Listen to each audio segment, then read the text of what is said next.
Hello, my dear friends. Our today's topic is Thoughts in a Garden, that is written by Andrew Marvell. Andrew Marvell was born in 1621 and he died in 1678.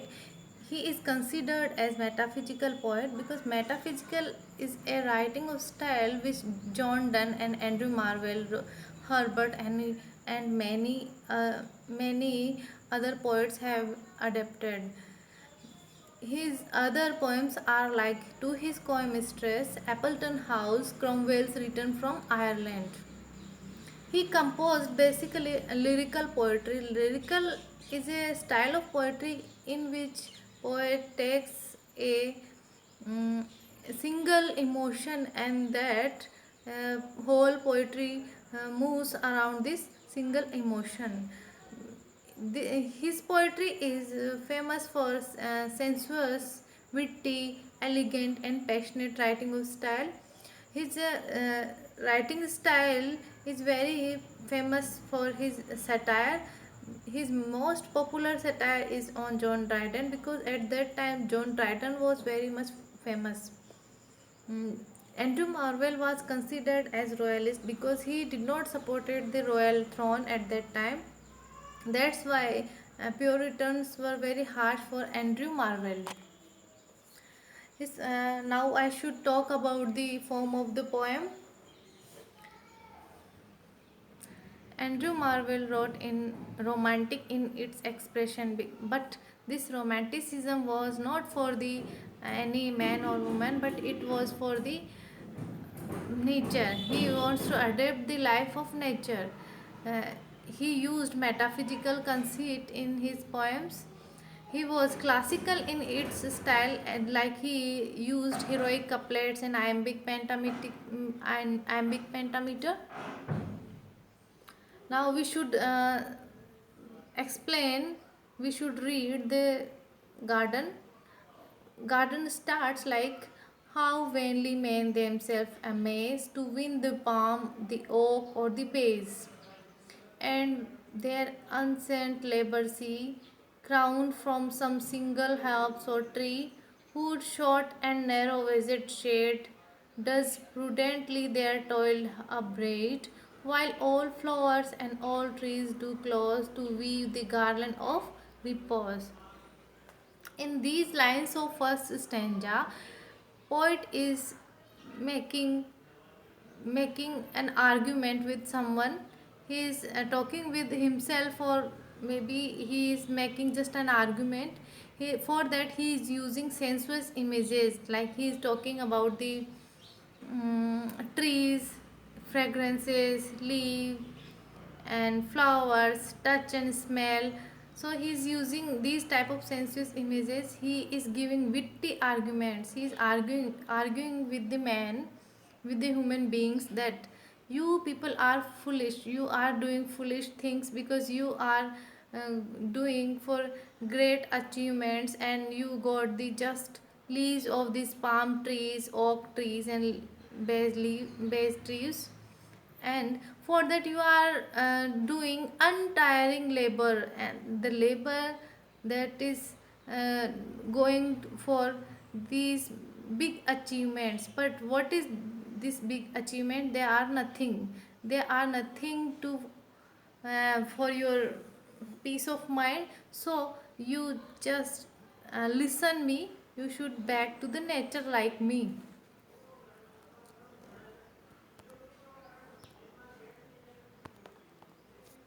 So, in the next lines, he is asking for the man, he is asking to the man that you should take retirement from this public life, because public life is very much noisy. There is no rest in public life, and mm, for what you are doing all this great labor just for the branches of the trees, just for the crowns? Do not, please do not do this hard labor, because they will nothing. You just come and enjoy this life of nature, because if you will cut these leaves of the palm trees, base trees, then in fact you will not get any shadow from these trees, they are just wastage, they will be just part of garbage. So you should take retirement from the public life and come to me, come and enjoy with me. If you will enjoy the close of nature, the lap of nature, then nature itself weave a garland for you. Then all trees will come closer and they will make a kind of garland for you, and it will definitely will give you a peaceful life. So poet is making an argument to balance between the social and natural surrounding of the city life. He wants to ask, he wants to suggest the man that you should now come and enjoy the life of nature. Poet asks to make some uh, examples from his achievements, that when someone gets some great job and great achievements, then he get an award like bouquet and garlands and all, but these are all kind of rubbish. After some days, 2 or 3 days, they all become dry and they are just part of garbage. So poet wants to spend time with the nature, and he's also suggesting others to come and spend time in the lap of nature. In the second stanza, he says, fair quiet have I found thee here, and innocence thy sister dear.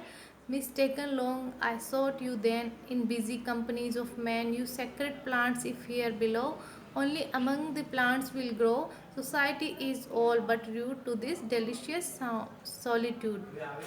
He is making personifications of saying fair, quiet. Quiet means peace. Quiet have I found here. You are here, and I was searching you in the city life, and your sister innocence, and your sister innocence is also here, and I was mistaken. I was foolish that I was searching in the busy life of the man, but your sacred plants are here. If you rest here, if they rest here, if quiet and innocence rest here, only among the plants will grow. Then these plants will also grow if your sister quiet and innocent will rest here. What is the society? Society is all but rude, means society is not polite, society is not good. What is good? Your solitude is good. Solitude here means peacefulness of mind. So poet is saying that I found quietness here. Quiet means peaceful of mind. Quiet here is a personification, and sister innocence, quietness, sister is innocence, both are personified by the poet. What is personification? Personification means assign the qualities of person to someone that is not alive or human, means someone who is not human, like nature, anything, or um, plants, trees, they are not human, but poet is treating them like human being. So he is saying that I was searching you, quiet and innocent, both sisters, but I find you here. You both were resting here, because here you also find solitude like me.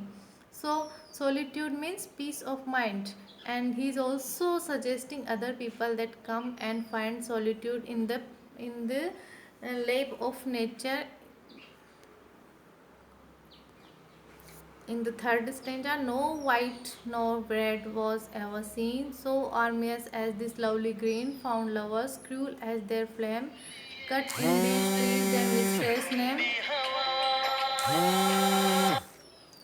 little alas they know or heed, how far these beauties here exceed, fair trees where your barks I want. No white nor red was ever seen, so harmless as this lovely green, found fond lovers cruel as their flame, cut in these trees their mistress name, little alas they know or heed,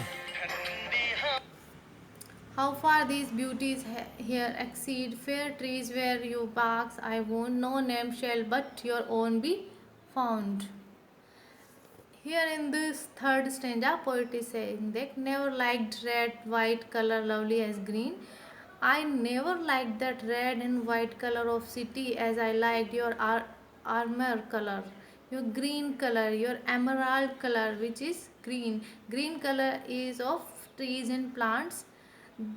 Next, he is asking about the lovers, that how they are treating the trees, how much they are behaving, how bad behavior they are having with with natures, like they are cruel lovers, are like flame, they are like fire, they are like flame, they are very anguish in their nature. Lovers cut the trees, they lovers come in the garden and they enjoy here, but they cut the trees of just only for their amusement. They cut the trees, they cut the branches of the trees and they put the name of their mistress here.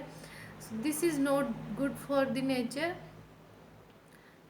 for them, because they don't know the real quality of nature, real beauty, real solitude, real experience of life lies in this garden, not in their mistress. But on behalf of these lovers, poet is asking for the forgiveness for the tree, to the trees, that uh, you have many wounds given by these lovers, but I ask forgive from you, because God has given you your own name and you should have your own name on your trees. No poet or mistress name should be put it on your branches. I think this is clear till now. Next stanzas we will deal later. Thank you.